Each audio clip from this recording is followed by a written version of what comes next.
Lisa from Mobile Tech Review, and it's SmackDown time. The Samsung Galaxy S8 and the LG G6. Don't do that at home, boys and girls. Two top Android 2017 flagship phones from South Korea, and they both have their merits. But, you know, to sum it up, TLDR, this is the Brad Pitt of phones. This is more like Tom Hardy. We're going to look at him now. So in SmackDowns, people always seem to root for the underdog. You know, when Apple was a struggling company whose innovative little phone changed what a smartphone could be, everybody loved them. Now everybody hates them because they have more money than the GDP of many mid-sized countries.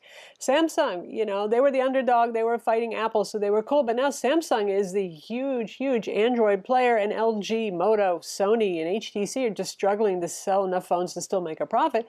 So now it's cool to kind of hate Samsung. You know me. I don't play any of those games. I'm not a fanboy, and I'm not really particularly brand-centric, other than, you know, I prefer products that are from an established, well-known brand, so you know you're getting a decent product. I like the product that does the best job for me, and I'd like to see you folks get that product too. And you and I have different tastes and needs, so it doesn't mean we even have to agree on it, but that's the premise for this SmackDown as we go on.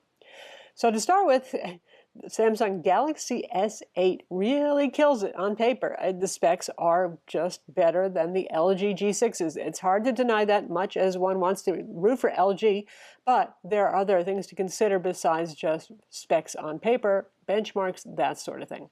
First things up, with the Galaxy S8, you get two size choices. With the LG, there is just one size, the 5.7-inch screen phone. With the Galaxy S8, you get the 5.8-inch screen, and that's the one we're focusing on here for size and pricing sort of parity. The LG is cheaper. But there is a 6.2-inch Galaxy S8 Plus for those who really like it supersized. First, what do they have in common? Quite a bit, actually. They're both widescreen phones with taller aspect ratio than normal. They're both made of glass and metal. They both run Android 7.0 Nougat, and each manufacturer has their own fairly heavy custom overlays and a couple of their own custom applications too. They both have really good cameras, two of the top camera phones on the market.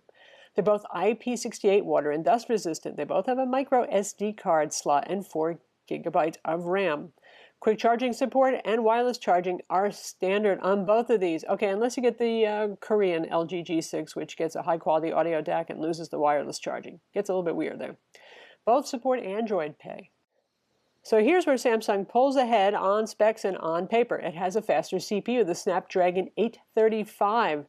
That's a newer, faster CPU than what we have in the LG G6. More internal storage, 64 GB is standard versus 32 on the LG G6.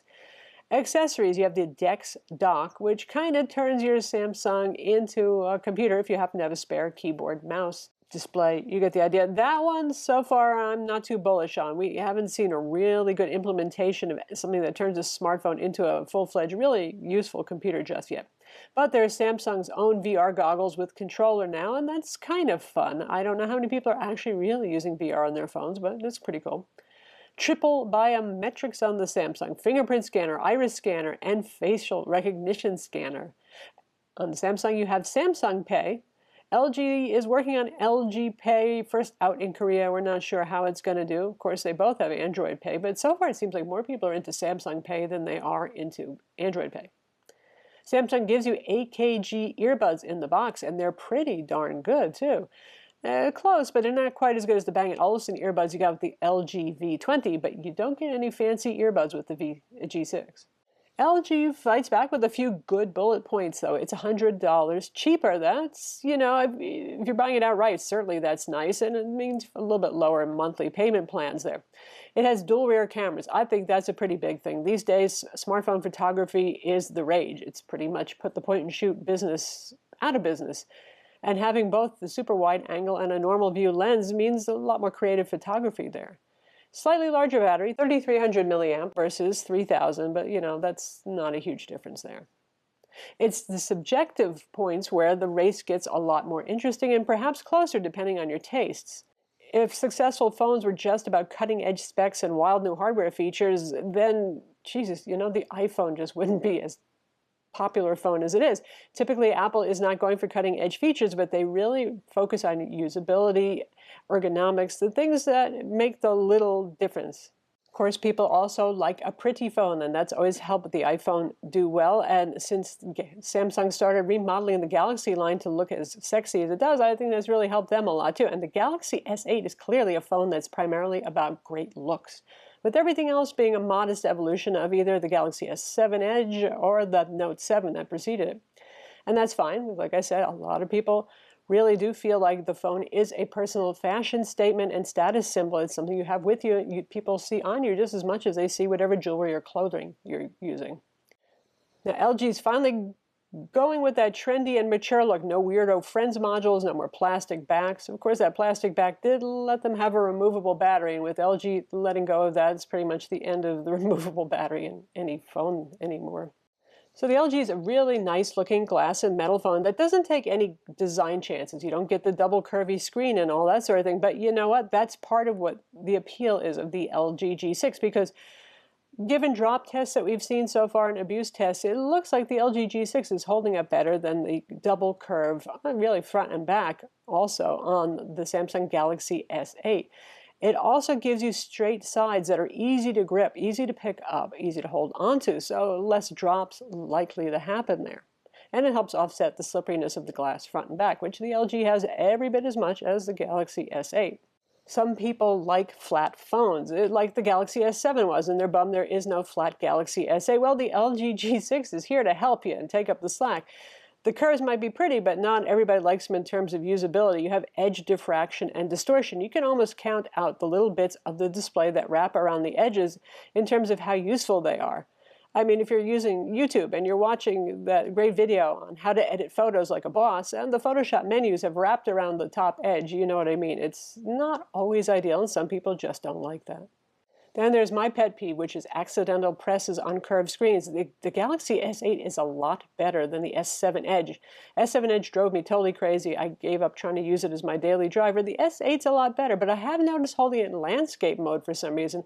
I still do get those accidental presses, but not when holding it in standard portrait mode. While we're talking about ergonomics, the fingerprint scanner, ergonomically speaking, is definitely better on the LG G6. Why? Because it's lower down on the phone, so you don't have to have super long fingers just to reach it, and it's not right up top beside the camera lens where you're going to smear your camera lens all the time reaching for the fingerprint scanner. Now for displays, both are widescreen phones. They're the two top widescreen phones on the market right now, are tall if you're holding them in portrait mode. The AMOLED on the Galaxy is simply stunning. If you like AMOLED's bright and vivid colors with those deep inky blacks, you're going to love this one. In fact, it's so intense, so bright, so colorful that I noticed that my pupils were actually, it felt like they were having spasms sometimes. After looking at the phone for a while, I'd look away and it would seem like they just couldn't adjust for a few minutes. Really, pretty amazing. So watch out with the brightness on the phone. The LG G6 has an IPS display that supports HDR, and it's competitive certainly with something like the iPhone, just using the iPhone as an example because that's a high-quality IPS display. But it doesn't have the wow factor of AMOLED. It's partly a matter of taste. Some people really like AMOLED, some people really like IPS. I leave that one up to you. One benefit of AMOLED is it means you can use VR goggles, whether you use Samsung's own goggles. There's Daydream VR out there too. Now, Daydream VR is not compatible with the LG because it has an IPS display. There's that. I'm not really sure if that's a deal breaker since phone VR hasn't been exactly all that. It's not something that people are doing by the millions just yet, but for those of you who do care. In terms of performance, of course, the Samsung is going to be faster. It has the newer, faster CPU. But that said, that the LG G6 is still using what's a very powerful CPU. I don't think anybody is really going to notice the difference in CPU performance between these two. Now, if you're somebody who really holds onto their phone for the full 2 years, maybe at the end of 2 years, you're going to notice when applications become even more demanding. Honestly, with anything that has a Snapdragon 820 or higher, if you feel that one phone is a lot more sluggish than another, it's generally down to software optimizations and whatever skins and added application overlays the manufacturer has added. Both of these do have a heavy UI overlay and a good helping of custom applications and features. Historically, Samsung's has been more of a performance problem, but it's improving with each generation. But generally, people do seem to still find that TouchWiz slows things down a bit more than LG's UI. But then again, you got that Snapdragon 835 in there to combat whatever sluggishness might happen due to all that software. Neither of these manufacturers are really super fast about getting Android OS updates out. If you want that, well, there's obviously Google Pixel phones. Even HTC has been quicker.